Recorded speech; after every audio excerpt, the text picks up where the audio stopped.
2 Chronicles 33. Manasseh, son of Hezekiah. Hezekiah was one of the best kings that Judah or Israel ever had. He brought reforms and turned people to God. But there came a time when Hezekiah had to die, and he prayed, "Oh God, don't let me die. Please, Lord, spare my life." So the Lord spared his life for 15 years. A few years later, down those 15 years period, was born Manasseh, who became the most wickedness of all kings.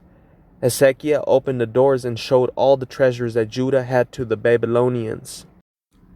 And they later came under Nebuchadnezzar and stole everything. They said, "We want the riches of Judah and Jerusalem," and they took it. By having lived a full life, the Lord had said to Hezekiah, "Set your house in order, for those shall die and not live." Hezekiah would not accept the will of God, so he turned to God and begged him to live. He refused to accept death.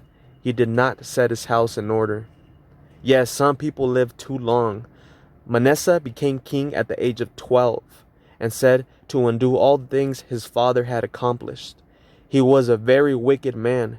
The Bible says he was guilty of some of the worst idolatry in the history of all Israel or Judah. He set up gods everywhere, even in the temple of God. Other gods where people worship and idolatry is anything that comes between you and God.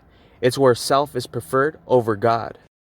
So all of us can say that we've been guilty in the past of some sort of idolatry.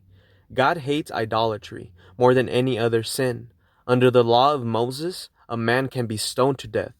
Covet is idolatry. If you have grief in life, it can become idolatry.